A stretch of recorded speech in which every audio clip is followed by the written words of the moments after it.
E.O. Wilson, Oh, really? famous ant guy. Really? He wrote a book called Half Earth. And 30 by 30 is sort of the stair step to 50 by 50. 50% of the land and water protected by 2050. So E.O. Wilson, who's since passed away, wrote this book called Half Earth, where he made this argument that for the conservation movement worldwide, our North Star should be 50 by 50. And, or half Earth. Different people use different terms, but Half Earth is the name of this. And so, and I think you mentioned that the United Nations just recently adopted a biodiversity treaty that's based on that 50 by 50 goal of E.O. Wilson. It came out, they call it the Montreal Protocol. It was passed about a year ago in Montreal.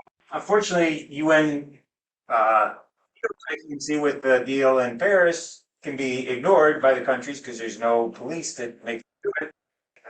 So I think the Montreal Protocol was passed a year ago. I don't think the U.S. has signed it though. But in any case, so that's what 30 by 30 is. And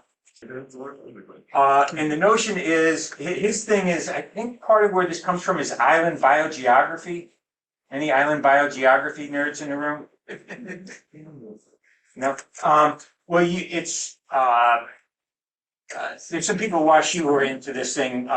Jonathan Lostos, because when you study small islands, you can see population dynamics because things are really simple, and they're all there, and you can count them, and they can't run away and hide. So from island biogeography, there's been a lot of research on like how big of an island gives you how many different kinds of anole lizards or whatever the case might be. And that research from island biogeography then said, well, geez, we can take these same methods and look at continents and apply these same formulas. So that's where the 30 by 30 comes from, is that. And the notion is that that's what we need to protect biodiversity. Looking at Missouri, we're not at 30 by 30 yet. What are examples of biodiversity that's gone in Missouri? Prairies. Prairies is a plant community. Other swamps. Yeah, a lot of cypress swamps. There's small remnant swamps, but they're pale compared to what they used to be. Other kinds of biodiversity. Insects. Coyotes. Killing us. Probably more coyotes today than before because the red wolves got eliminated. Okay, birds. Let's stay with birds. Birds? That's pretty wide, and we're master naturalists, so we get specific. What kind of birds have disappeared in Missouri? Whippoorwills are going down, but they exist. But 29% decrease since 1970. Yeah, so there's been decrease is one thing, but then there's other things that are just gone. Carolina parakeet, passenger pigeon,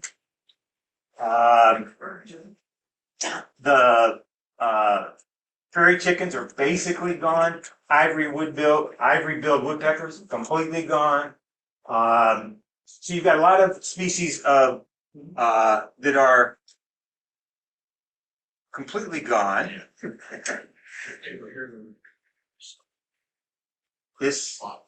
Bingo. So and we were talking birds, but you could look at mammals, bison. They were native. There's bison in St. Louis when Lewis and Clark got to the river. Grizzly bear, there's grizzly bear in Missouri. Red wolf, eastern elk, the new elk that are down by the Shannon County or western elk. They're not the same species that used to be here. White-tailed jackrabbits eliminated from Missouri. A variety of bat species have been eliminated. So, and if you look at plants, chestnut tree plus chestnut blight, boom, they're all gone. Tallgrass prairie, somebody mentioned that. cypress swamp, somebody mentioned that. Ash tree with the emerald ash borer, boom. Ozark hellbender is almost completely gone, not completely gone. So this is sort of, when you lose habitat, this is what you get. You get extinction. You get your biodiversity goes down as your protected land shrinks. And there's actually a mathematical formula that you can translate space to species diversity. And you wouldn't think, you think there's a lot of kinds of species. It's not that simple. There can't be one equation, but there actually is an equation that you can put in the numbers and you spit out your species diversity. Now, in some ways, there's parts of Missouri where we've had improvement in habitat since, say, I don't know, 1920. When there was free range of hogs in the Ozarks and all the pine had been clear cut, et cetera, et cetera. What are examples of the restoration of biodiversity we've seen with some of that habitat restoration? Black bears. Black bears, bingo. Described burns. Described burns are helping with biodiversity habitat. They are. We might still be losing glade though. Net. I don't know about that, but there is some of that going on. Ma'am in the back. Peregrine falcon involved eagle. Yeah, peregrine falcons. They involve eagles all over the place now. Lake sturgeon. Lake sturgeon. Hellbenders. Hellbenders are starting to. There's been some success with the captive breeding in Ozark hellbenders. Brown-headed nuthatch. Any bird watchers in the room?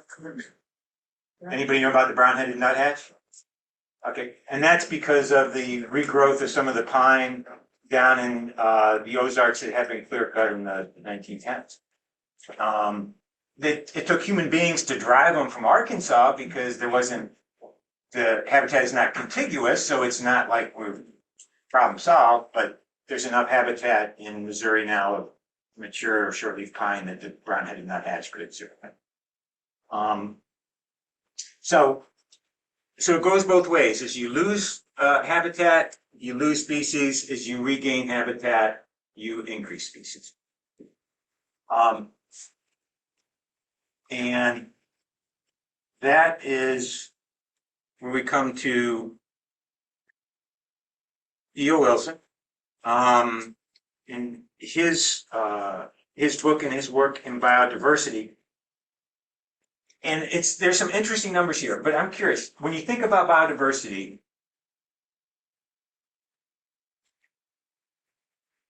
think about the numbers. What do you think is the relationship between habitat and species? In other words, if you have 25% of the habitat protected, does that give you 25% of the species? No. Does it give you fewer because you have fewer niches and you have more collapse? Do you get more? Like, what do people think? You've got an opinion I can tell about. It's like a watch. You know, all the gears mesh. And if I take out 25% of the gears of a watch, does that mean that it's going to keep time 25% less? No, it can collapse. Okay, so the Vierig theory is space, and you need you have a collapse, and 25% of space does not give you 25% of species. Based on experience, 4th generation clockmaker here, so yeah. Okay. So don't take your watch out and start taking it apart.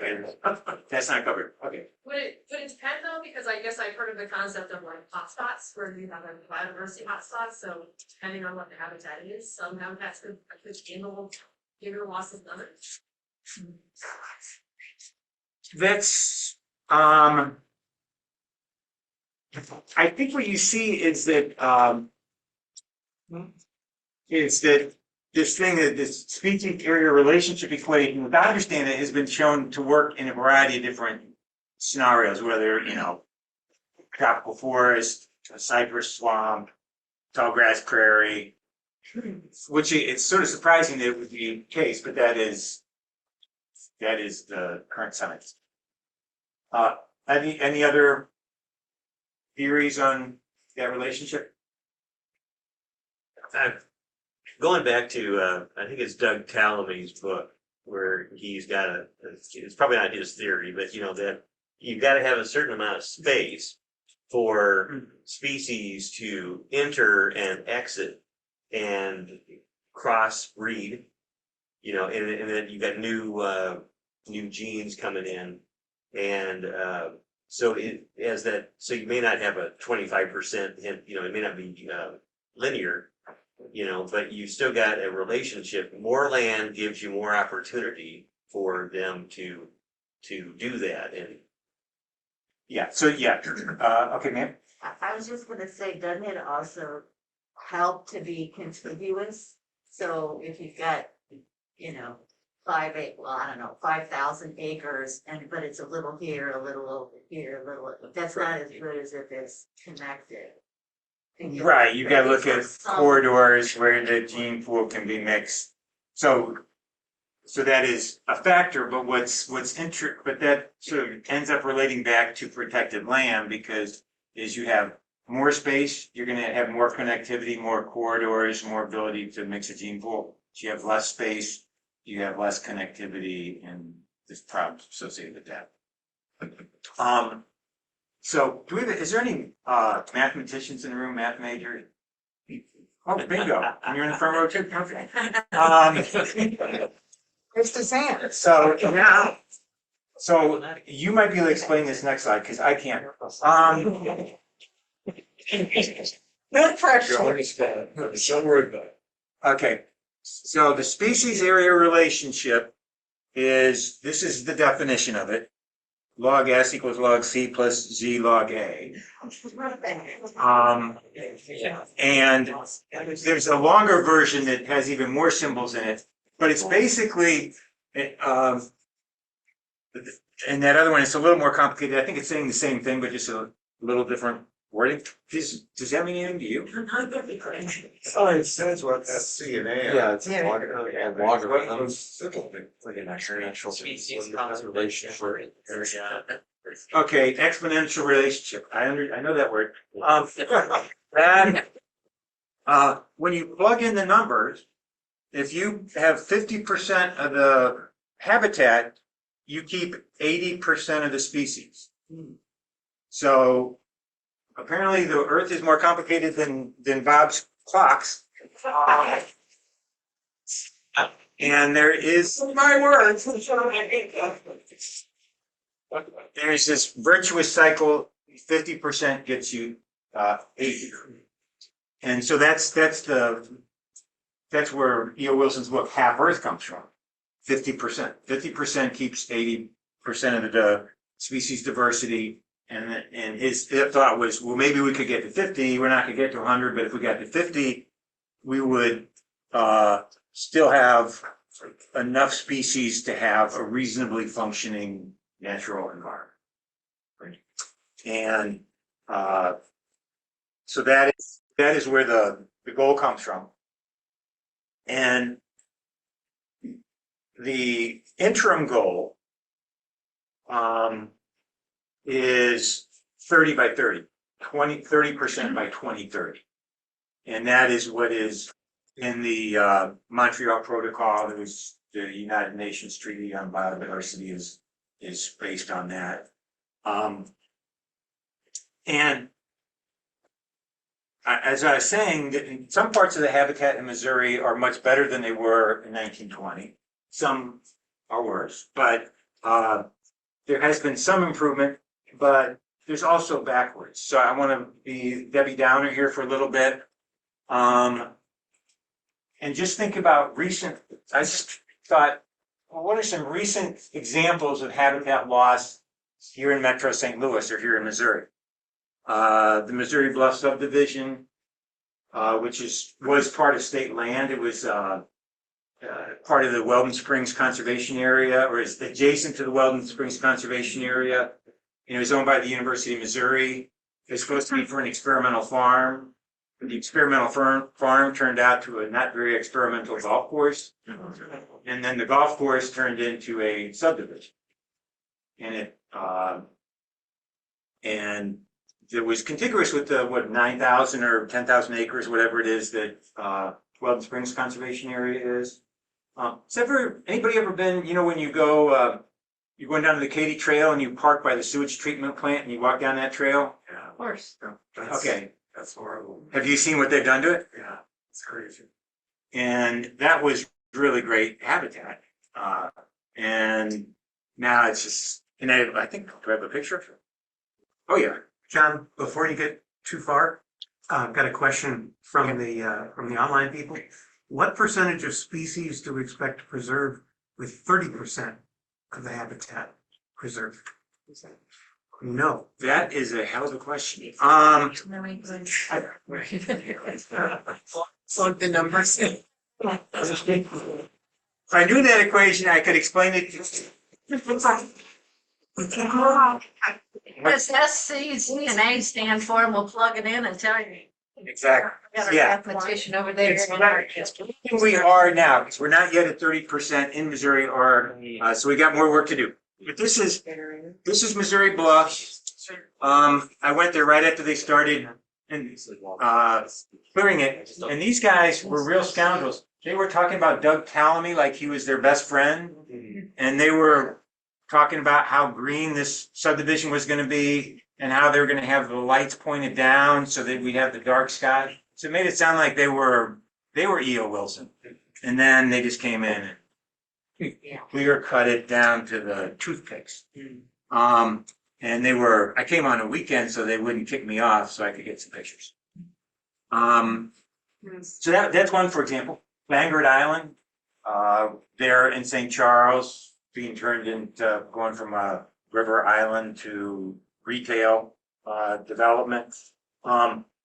Widening the Highway 70 across the state of Missouri, when you add up all those acres, that is going to be a shit ton of acreage that's going to go into asphalt. I saw in the paper, they're just starting in Columbia for the first, they're adding one lane on either side, which I don't know if that's going to be 100 feet times however many miles that is, a couple hundred miles. Let me go back to the right side. We lost on the Rock Island Trail funding. The legislature, to his credit, Governor Parson was pushing to fund developing the Rock Island Trail into a state park, linear state park like the Katy Trail, but the legislative leadership defeated that notion. So we can still come back and win. It's not like they rolled it up and threw it away. The corridor is still there, but it's just not it's not going to be accessible. And then when you start adding up all the suburban sprawl, all the subdivisions outside of St. Louis or Kansas City or Columbia or Springfield, that's chewing up a lot of land every year. So it's not like we're staying put. We're sort of going backwards generally in Missouri if you look year over year. So we're not getting closer to 30 by 30. We're getting further from 30 by 30. Let's see, superiors.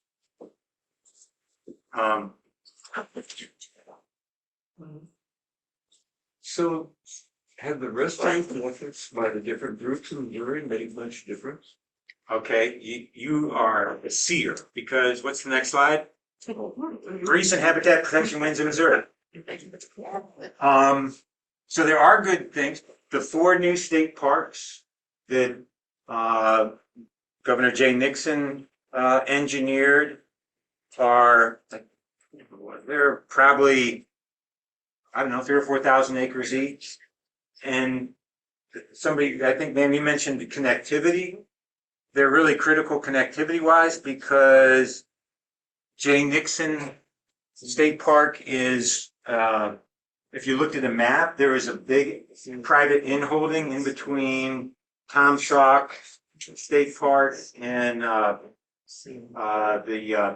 wilderness area with the mountain, Bell Mountain Wilderness. There's like a big donut hole of private land that Jay was able to engineer the purchase of. So it's not just that new state park, but in terms of the connectivity there, it was significant. The Bryant Creek is down in southwest Missouri, a critical area because there's a lot of habitat loss going on there from Texas cattle interests who are buying up land in the southwest Missouri Ozarks, clear cutting it and turning it into pasture. So if you go to Bryant Creek State Park, which is right what Bryant Creek runs through, of course, and it's a gorgeous piece of land, you drive by other sections that are just flat, clear cut cattle ranches that are growing because I guess it's cheaper to buy land in Missouri than in Texas. And Shepherd of the Hills, going back to the Glades, Shepherd of the Hills is down by Branson, but they've got collared lizards in the MDC property, the Missouri Department of Conservation property that's adjacent to Shepherd of the Hills. Shepherd of the Hills is glade habitat, and they're working to create a connectivity between this new state park and the MDC land so that there be a migration corridor for the collared lizards. It's the first place I ever saw a roadrunner in Missouri. That was it. So you get all these kind of Southwest species that come up as far as Branson, and this is and you've got a big connected piece because it's not just the new state park, but the other public lands associated with it. Another recent habitat win, a sort of habitat win, was the Parks and Soils renewal. It passed in every single county in the whole state of Missouri. There's 114 counties in the state of Missouri. Nothing generally flies in all 114 counties, but this did. It's up again in 2026. It's got to come up every 10 years. So stay tuned. This isn't a geography issue, but it's an election issue, but it has geography behind it. Robert Ross was the one who was trying to get to force the sale of the 11-Point River because he was the state rep for Oregon County. And he ran against Carla Esslinger, whose district included Bryant Creek, and she supported Bryant Creek. And they had a knockdown, drag out primary where the issue was to privatize 11-Point River. And Esslinger won and beat the anti-public lands guy. Didn't make much, I don't know that it made any press in St. Louis, but down in the Ozarks, it was sort of a kind of a bellwether election. It was really positive. Ozark National Scenic Riverways just a couple years ago designated the Big Spring Wilderness Area, which is near the Big Spring, the old state park facility. And to make it meet the standards for wilderness study area, they took out the shooting range. So it went from like a place where the rangers, the park rangers got to go and shoot, to now they pulled it all down, and it's just a studying area hasn't been gotten wilderness designation, but the way the federal wilderness study areas work, if you're a study area, they don't mess with it until it's either just made into a wilderness area or pulled out. So you've got a series of places in Missouri like Lower Rock Creek, which is down by Fredericktown, that's been in the wilderness study area mode since 1976 or so, 1980, I don't know, 40 years, 45 years. So it's a pretty durable form of protection. Another victory, the Buick smelter. Anybody know what the Buick smelter is? Okay, Buick, Missouri, the Doe Run, melt car batteries, lead car batteries at Buick. And they also, their other claim to fame was the smelter in Hickey, but that got shut. But they still are running the smelter in Buick. They wanted to run a gas pipeline through Tom Sauk Park and through the federal wilderness area there, so that they wouldn't have to truck in gas to melt those lead, and the state parks wouldn't give them green light to go through. And that's significant because when you create a pipeline, then you create a route for four-wheelers and invasive species, and you cause havoc up and down that line. So that was a big victory. I don't think it ever made the paper, it sort of, but it was a big fight behind the scenes a couple years ago. The Missouri State Supreme Court had a case where Mr. Ross said that it was illegal for the state to have a state park there, and the state Supreme Court said, no, you're wrong. It's all good. You can be a state park. That was a victory. I don't know that it got much press. Anybody hear about that one? Yes. Okay. A little bit, yeah. Okay, so one person. Anybody else? Two, three. Okay, a couple people heard about it. Okay, and then another recent victory. The Middle Mississippi National Wildlife Refuge, which goes from Alton, essentially where the Missouri hits the Mississippi, down to Cairo, where the Ohio River hits the Mississippi. On both sides of the river there, from Alton to Cairo, is the Middle Mississippi National Wildlife Refuge, and it just got the green light to purchase an additional 90,000 acres. And it could be on the Illinois side, could be on the Missouri side, but that was something the Biden administration did recently. And it's sort of a license to steal. It's not the loot in and of itself, in the sense that the feds can buy that land, but they need to have willing sellers willing to sell them. But it's also very ecologically important because you've got the Mississippi River corridor and the bottomland forest on each side of the corridor, and it's the flyway and yada yada yada. So it's critical term. And there's some good stuff happening as well in Missouri. Did I miss anybody have a favorite public lands win that I missed? I don't know what's going on with this, but they're talking about a silicon mine down near St. Genevieve. Yeah, we beat that one. Let's see, where did I put? I guess I didn't put it on my slide. Whoops. Did that get knocked down? Oh yeah, we beat it. Good. So one thing that I thought would be interesting is to say, okay, well, let's look at how close is the United States as a whole to the 30 by 30. And the 30 by 30 is as well as the 50 by 50 is both land and water. It's not one or the other. So it's to hit both. And the E.O. Wilson Foundation estimate is that right now in the United States, 13% of the terrestrial surface is protected, 20% of the marine area is protected. So we're doing a little better in the oceans than we are in the land, which makes sense. Nobody's trying to put a subdivision in the Bering Sea, so a little less political headwinds. But we've also got a ways to go, 13% to 30. And there's actually something, the E.O. Wilson Foundation has a site where you can go and you can look at any country in the world and it'll give you these stats. So it's kind of interesting. We're going to see some other countries just to say further on to see how we stack up.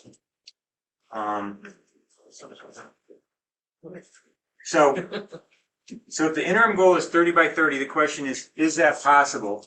And so I went to the E.O. Wilson Biodiversity Foundation national report cards, and I thought, well, let's just pick a couple kinds of countries to see what are other countries able to pull up. Germany, 40%, which shocked me, frankly. But did people read the New York Times article about how there's wolves are expanding in Germany now that farmers are freaking out because their sheep are getting eaten up?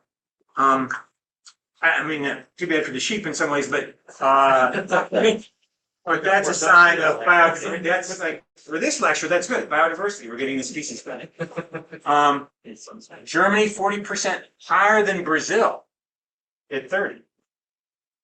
Botswana, which is France, 28%, pretty good. Shocking. A little surprising to me, because you look at in the United States, 13%. France and Germany, they're these little countries people crowded all around, and they're doing better than we are. And so, what theories do people have? Well, why? What's going on there? Well, you got quantity. Yeah, quality. I mean, Germany's got 40%, but that's, their land was all developed. Well, this is 40% of protected land. 40% is was protected. developed before it was protected, it's been there hundreds of years. So, well, it's amazing, some countries really did preserve forests all that time. Yeah. It never was developed. So it was makes me a little suspicious about the United States, because the United States has national parks that are bigger than those countries. Yeah. Like, But it's. We got a lot of protected land, but we're also really big. And I think this also goes to the definition of protected land. yeah, That Yeah. is, for example, is CRP land. CRP is the program where farmers take their, some land out of production. Is that protected? Well, while it's under contract, it's protected. Most contracts roll over, but they don't necessarily roll over. How about national forest? If you're cutting on a certain part of the national forest, is that protected? Sure. Yeah, when we talk about how much of the land is controlled by the government, say in Germany, as opposed to private ownership. Because we have huge tracts of land that are owned by private individuals. And I guess I'm just wondering is, in Germany, does the government own a lot of that protected land? Whose land That is a it? good question I have, not the foggiest idea. I think I know in some places like in Namibia, you've got a lot of these public lands that are, they're public in a way, but the local community sort of controls them. It's sort of like if Yellowstone was a national park, but Wyoming people got to run it. And they were the owners. So I think there's a mix of different things. And in Brazil, you've got indigenous lands that are right now under a lot of pressure, but where it might not be the federal government that owns it, but a particular indigenous tribe. So I think it's a mix. And once we get to some of these, even in the United States, it gets really complicated because you got CRP, you got National Wildlife Refuge, you got National Park, you got State Park, you've got County park. land trusts, you got county parks, you got city parks. According to the little infographic they have on it, they count anything that is currently being recognized as a long-term conservation project.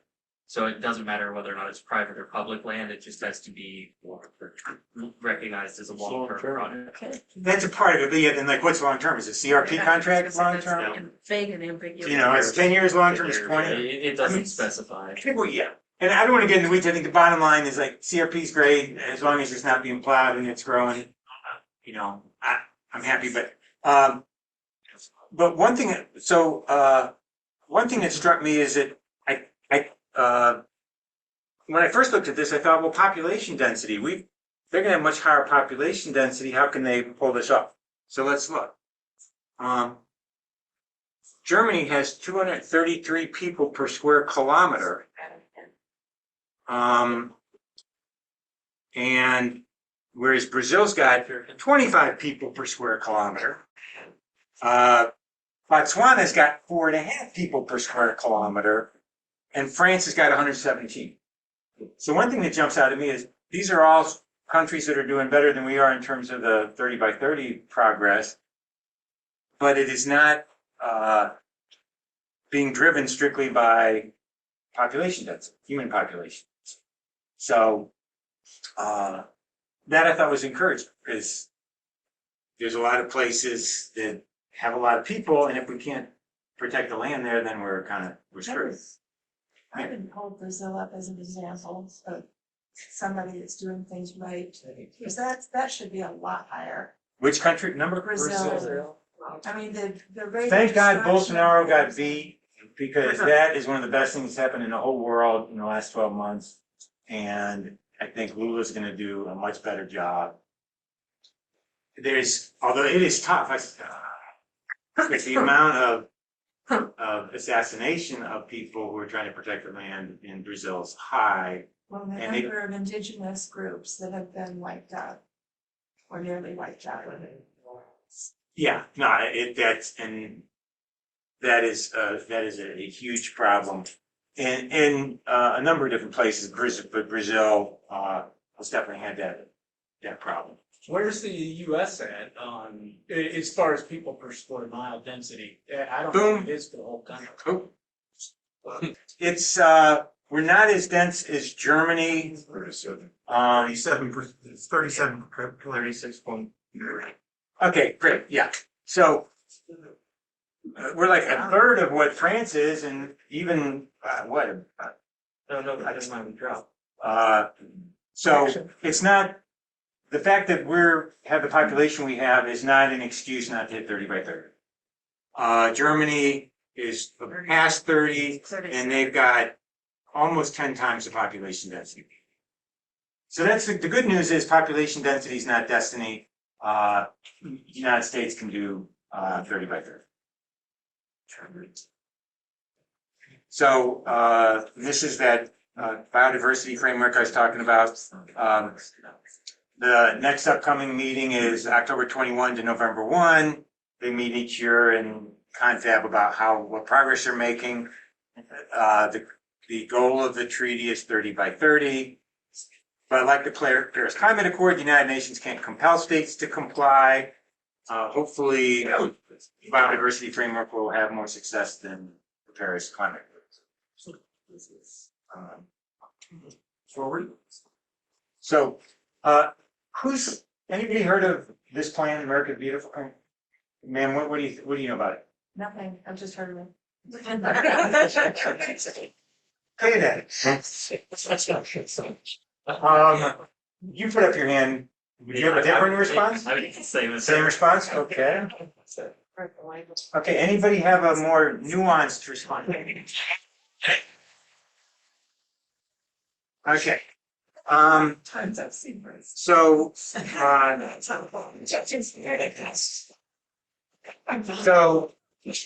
when Joe Biden was running, he said, if I get elected, I'm gonna do the American Beautiful plan. That is 30 by 30, getting 30% of the United States land and water by 2030. And if you're curious, I actually just printed off, you can go, this is the 2023 America the Beautiful annual report. So he puts out a report every year saying, okay, this is what I've accomplished. I got this acreage, this. So, and I thought I'd pull out a few of the examples. People may have heard he set up a national monument just north of the Grand Canyon, 917,000 acres, pretty good chunk. Called the Ancestral Footprints of the Grand Canyon National Monument, which hard to fit on a postcard, but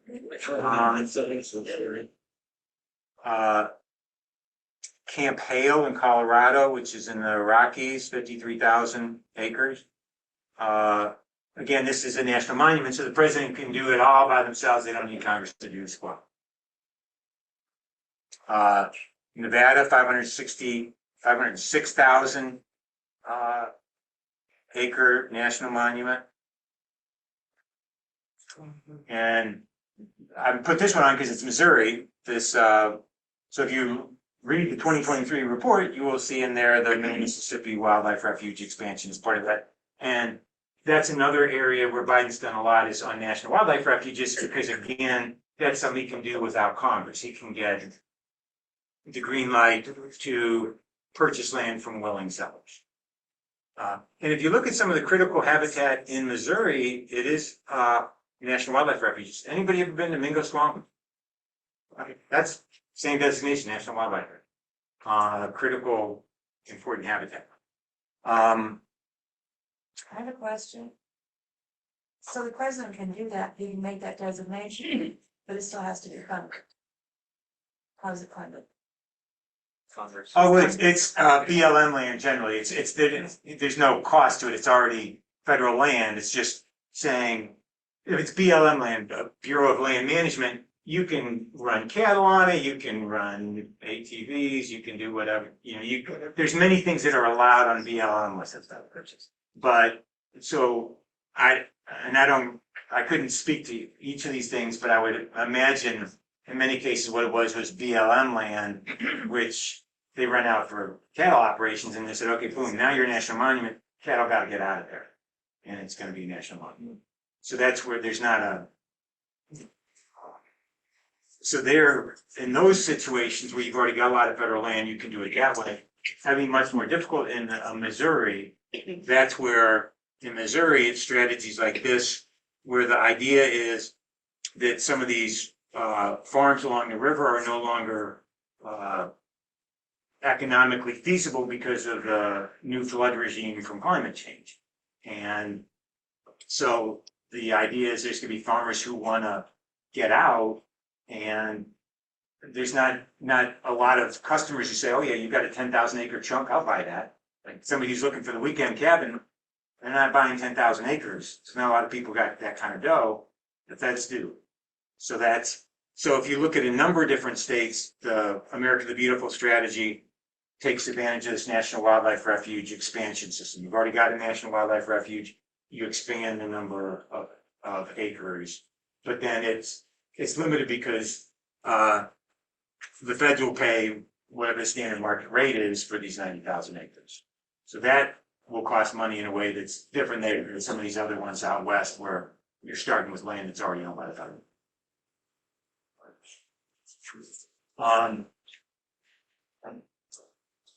So part of the America the Beautiful program is there's challenge grants every year.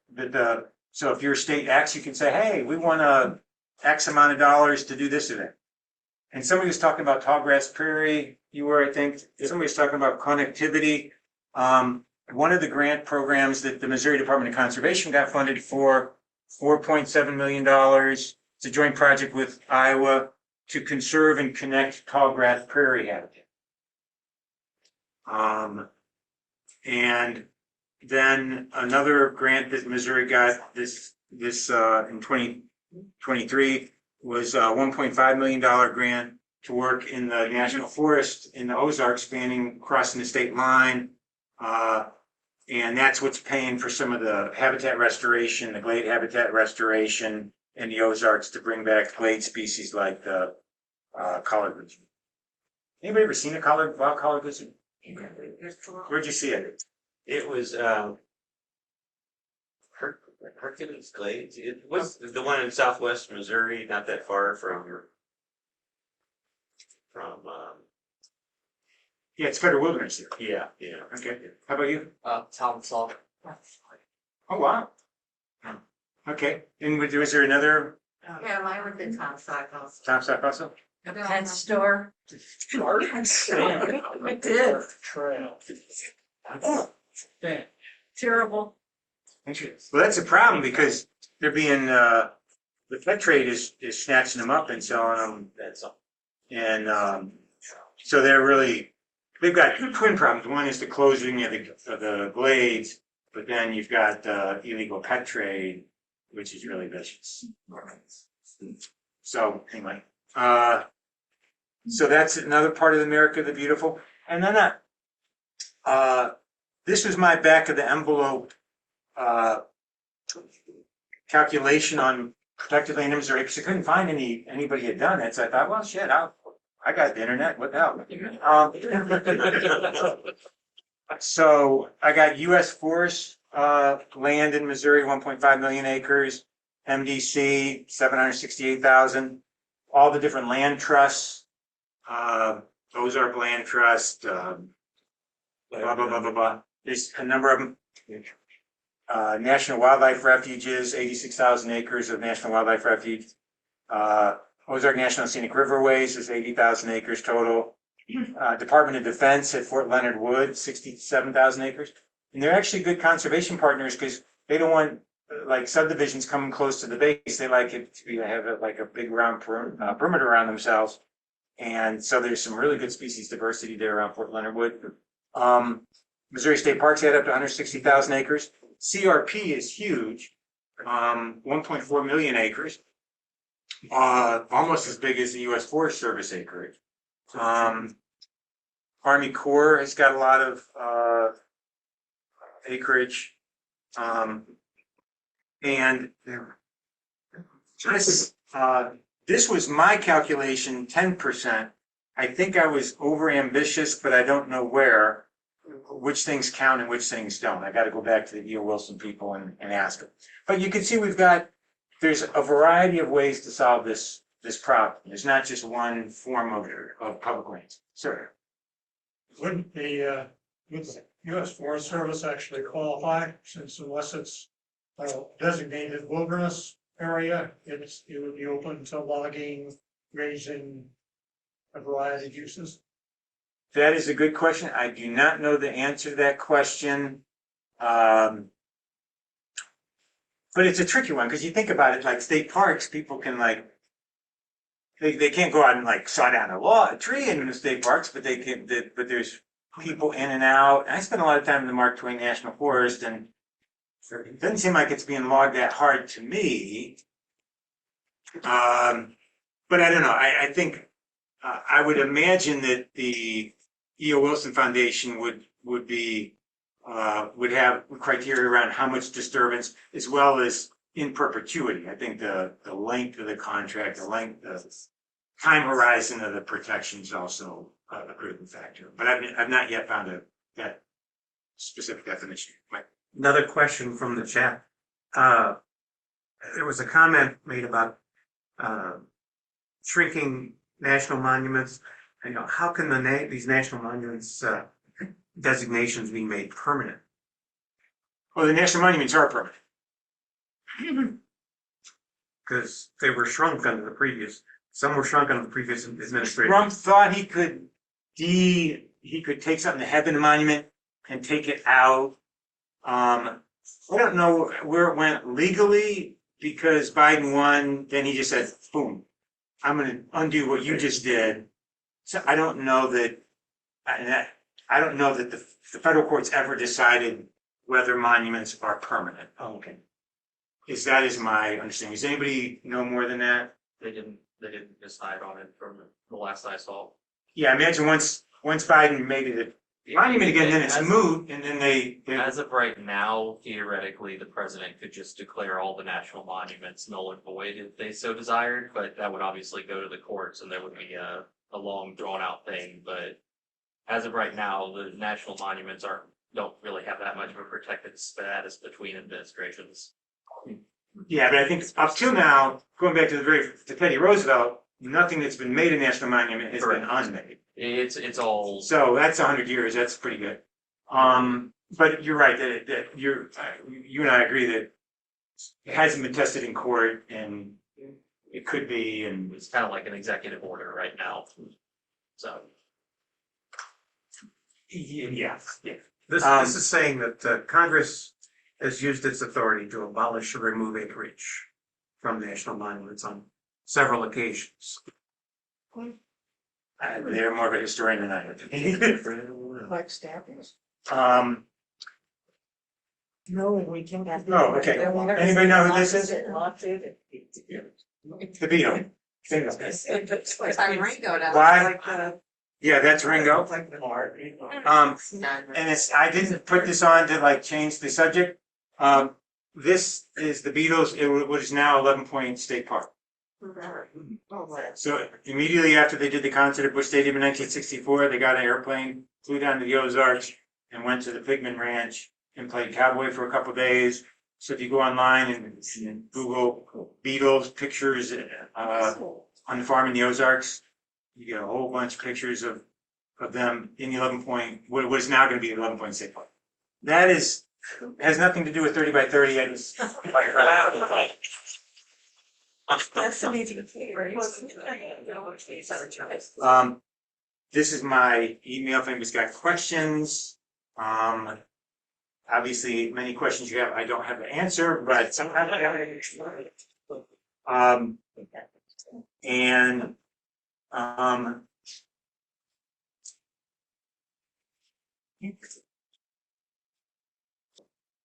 So this is a challenge. I'm trying to find some organization with lots of people who are good at GIS to come up with a 30 by 30 plan for Missouri. And so if anybody finds anybody that's got that, let me know. But I spoke to the Jonathan Losos's group, who's the WashU guy who does the studies on anole lizards and islands. And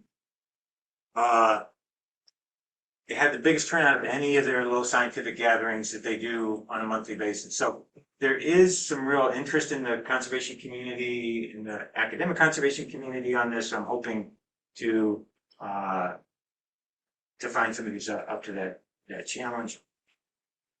And John, I got a name for you. Huh? Michael Wallstetter is one of the founders of this chapter. He works for East West Gateway. oh, that'd be great. He's a GIS wizard there. He's a map maker. Michael Woolstader, Yep, he's one of our East West Games here. Great, he just retired. Ah, great. Then he's got time.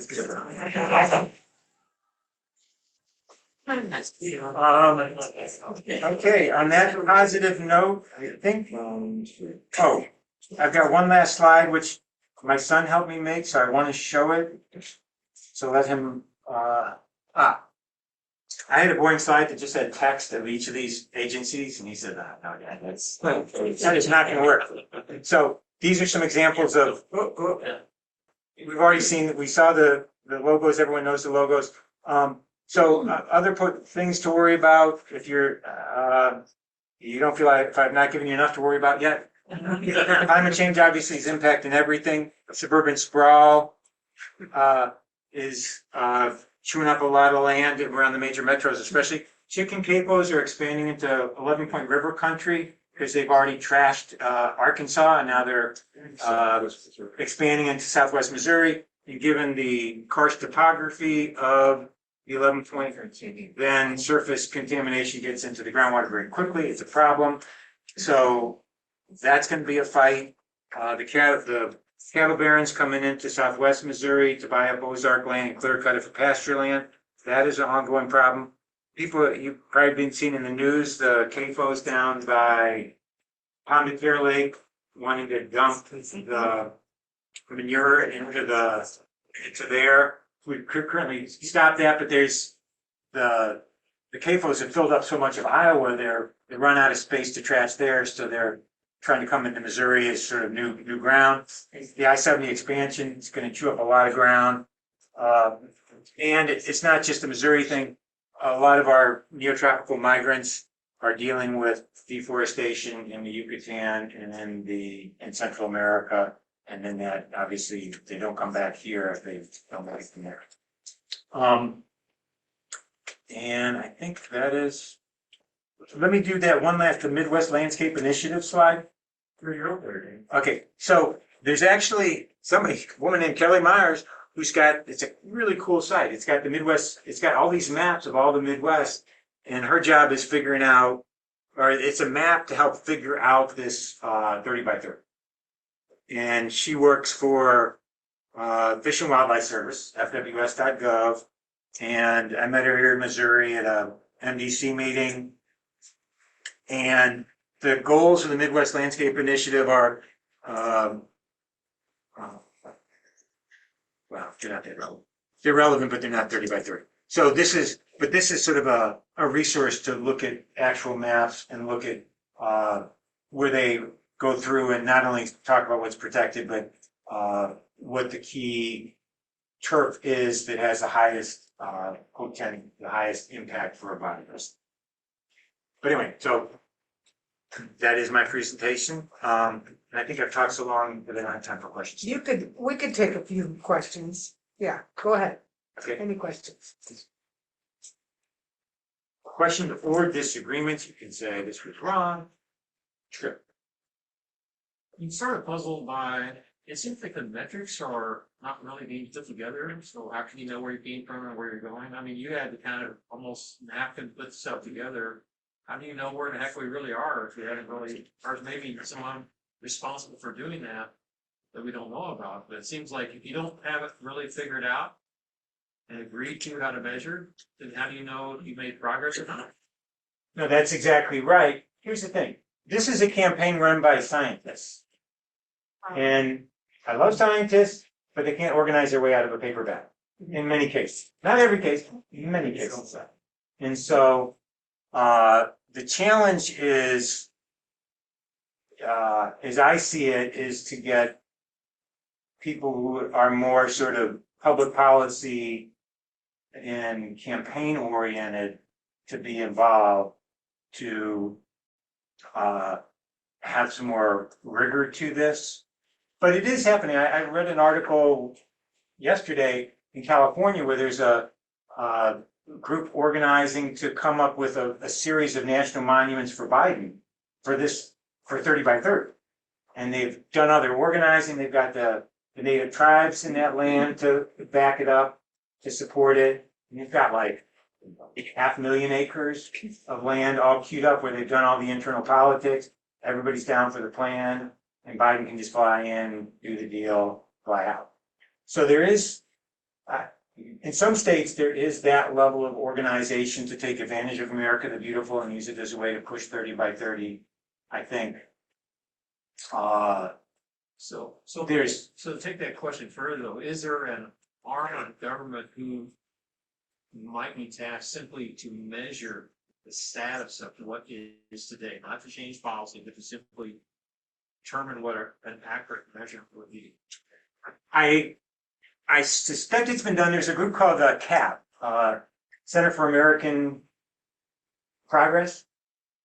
Center for American Progress. They've done a couple of really good reports on 30 by 30, and they're more sort of a think tank, a Washington, D.C. think tank that puts out papers. They put out a couple on 30 by 30, and I'm not sure that they've done the exact like state by state measurements. I've not read all their publications, but they're more the kind of get things done people, make it practical, get in the weeds. So they're one of them. I think this Midwest Landscape Initiative, and I think there's companions in other parts of the United States, is the federal government's attempt to drill down and map and understand, okay, what are the key geographies, what needs to be protected. So you can see, and they specifically have 2030 goals under the Midwest Landscape Initiative. And one of the 2030 goals is a 10% increase in health and connectedness of Midwest lands and waters. So, so the way I read that is that's getting 10% of the way towards that 30% chunk that we need to get to. So I think there's different people that are involved in it. It's maybe not as cohesive as would be ideal. But that I'd say there are those couple of people that, and I think the people at the Center for American Progress do the most user friendly. It seems to me that would be an important first step, be able to baseline where you are today. And from the world that I came from, which is not nature's business, you would say, what would be my worst case scenario if a lot of bad things started happening? Begin putting some urgency behind this rather than just saying, I know it's great to list 30 projects that are wins and 30 projects that are fails, but that doesn't really help me understand where they are. Does that make sense? Yeah, no, you're. So, I mean, let's this way, business, if you don't measure, typically you're not necessarily going to make any progress because you don't know where you were. And frankly, there might even be disagreements about what to measure about measurement. Until you get past that, it's going to be really tough to make really great progress towards whatever 30 is. Yes. Exactly. And graph on the website showing from the 1980s to now, like the progress that's been made. Like the U.S. has gone up 30% in protected land. Yeah, but I'm talking about Missouri. I doubt Missouri. Missouri 30-30, right? I mean, it's the national goal. So it's 30 by 30 in Missouri, 30 by 30 in Borneo. It's like the whole world. They say, right? So it's great to talk about Arizona, but we're talking about Missouri. So Well, I think Department of Conservation probably has some sort of plan in mind. They may not do anything they publicize quite yet. Because there's an awful lot going on in the Department of Conservation and they're well funded. Yeah, at the last MDC meeting, who was there? Kelly Myers from the Midwest Landscape Industry. That's where I met her. I think so. Yeah, I think MDC's doing some good stuff. I think they're. I think as a state agency, they've got to sort of trim their sails a bunch and not be as explicit as I might want them to be, but I think, but I think that they're generally part of the solution. All right, Keep coming up with all these questions here. But in the dark sky world, a couple of years ago, because that's one of the areas that I worked in, is one of the first really big things was someone put together all the research and collected it in one spot. Everybody was doing what everybody knew about what they were thinking about at that point, and that created a foundation to really start doing some good things. That makes sense? So in other words, there's probably like all these different people doing all these things, but nobody knows what everybody else is doing. So it's kind of hard to really understand where you kind of are. In a sense. Yeah, no, I'm all about measurement. Yeah, okay. I'm totally. all right, Okay, well, thank you, everybody. thank you.